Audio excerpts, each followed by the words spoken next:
အလောက်ကိုင်းနေလဲဆင်ပြေတတ်တယ်အနေရလဲကင်းစေတတ်တယ်ဆန္ဒရှိတဲ့အခါအကျိုးကြောင့်တိုက်ဆိုင်တဲ့အခါပြုလုပ်ခြင်းတဲ့အခါပြုလုပ်ကြည့်ပါဂျေးစီကိုဂျေးနီနဲ့ပြုလုပ်ထားတဲ့ဂျေးစီကိုဂျေးနီရဲ့ဂျေးဝါရဲ့ရောပြီးပြုလုပ်ခြင်းလဲရဂျေးစီပေါ့နော်ဂျေးစီမှာထပ်စင်တူအခရာလေးကိုတစ်စိတ်ကိုခတ်နှိပ်ပြီးတော့သေးသေးပေါ့နော်ခုရှိပါတယ်အဆောင်နေပါတယ်နော်အဲ့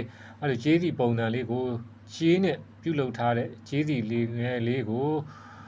ထပ်စင်တူတစ်စိတ်ခတ်နှိပ်ပြီးတော့ခန္ဓာမှာဆွဲထားခြင်းဆောင်းထားခြင်း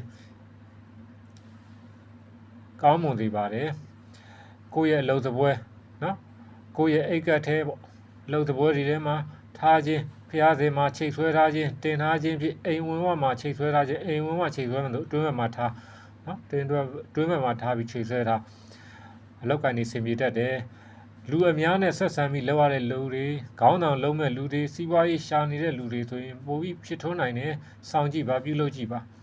နောက်ကလေးတငယ်တွေလန့်တက်ထိတ်တက်တယ်နော်တချို့လဲမာရီယာပြစ်ကြတယ်ပေါ့အစင်မပြေကြတော့ပြေကြတယ်ပေါ့နော်အဲ့လိုမျိုးတွေရှိတယ်ကလေးတငယ်တွေလန့်ထိတ်တဲ့အခါမှာ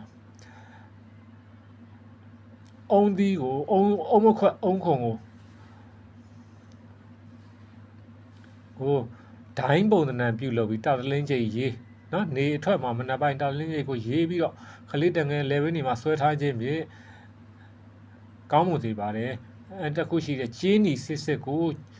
ဒိုင်းပုံသဏ္ဍာန်ပြုလုပ်ထားပြီးကလေးတငယ်တွေနော်လန်တက်ချူချာတက်တဲ့ငိုတက်တဲ့ခဏချူချာနေတဲ့ကလေးတွေ level မှာဆွဲထားပေးခြင်းဖြင့်ကောင်းမွန်စေပါကျင်းနီနဲ့ပြုလုပ်ထားတဲ့ဒိုင်းပုံစံလေးကိုနော်တာတလင်းကျိတ်ရေးပြီးတော့ဆောင်းထားပေးခြင်းဖြင့်ဆွဲထားပေးခြင်းဖြင့်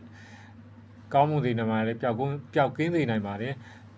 ကျေးစီကိုပုံစံကျေးနီကိုကျေးစီပြုလုပ်ပြီးတော့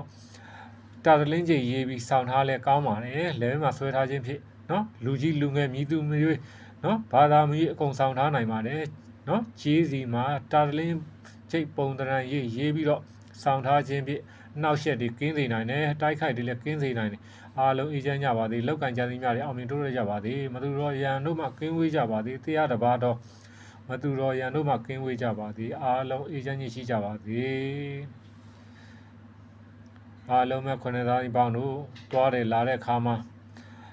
ဖះဂုံတော်ဖះတရားမမေ့နဲ့ဂုံတော်ကားတွေမမေ့နဲ့အထူးမှာကြားလိုပါတယ်နော်မိစ္ဆာတွေကပေါ်လာတယ်နော်အဲ့တော့ဖြစ်ပြတရားလဲမြန်ဆန်လုံးနဲ့ဖះတရားမမေ့ကြနဲ့အထူးမှာကြားလိုပါ